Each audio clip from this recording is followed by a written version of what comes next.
Hello everyone and welcome to another episode of Incoming. Today I'm going to be reviewing the new album and their first album for their new label, which is the one and only Metal Blade Records by pirate metal band, the one and only Ye Banished Privateers, and their album First Night Back in Port. Is it any good? Well, let's give this a listen.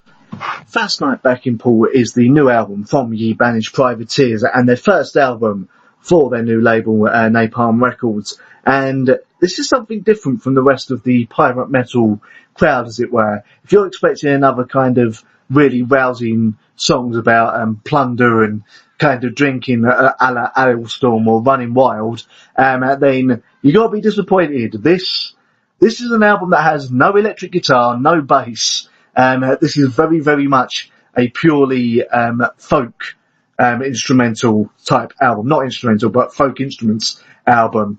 Very, very much an album full of, sea shanties, for want of a better way to put it. And it's definitely something different.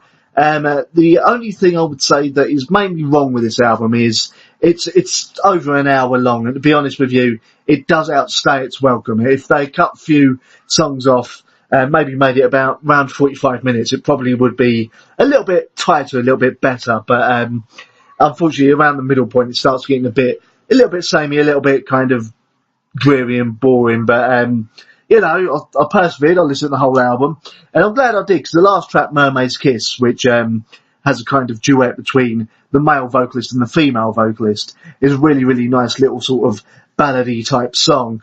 So album actually opens really well with the female vocalist taking centre stage, as it were, for the song Annabelle, and that's pretty indicative of how the rest of the album's going to sound.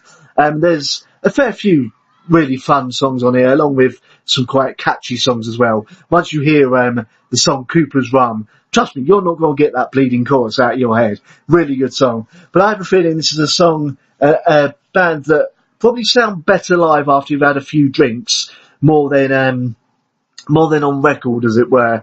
It's one to sort of chill out to, but as I said, it does get a little bit dull, because being a folk sort of sea shanty type album, a lot of the songs start to sort of drift into one another once again, a little bit, sorry. Some of the other good songs that are on here are We Are Ye Banished Privateers as well. First Night Back in Port is pretty good as well, and Ringaroo at Cooper's Inn is quite catchy. But all in all, not a bad album, not absolutely fantastic either. It's a great first effort for their new label. As I said, a little bit overlong, and at the 5 to 10 minutes of Sounds of the Ocean near the end of the album, just before the secret track, maybe a little bit overkill on that one as well, guys. But all in all, give it about a 3 out of 5. If you want something different and you like a bit of folk, but you also like your pirate metal, I'd say give it a go. So there you go. First Night Back in Port by Ye Banished Privateers. 3 out of 5, and it is out on the 30th of June on Napalm Records. So there you go, First Night Back in Port is back out on the 30th of June on Metal Blade Records. Thank you very much for watching. If you enjoyed this video, feel free to subscribe, feel free to like and share the video as well, or even leave a comment for me as well. Thank you very much for watching, and I'll see you next time.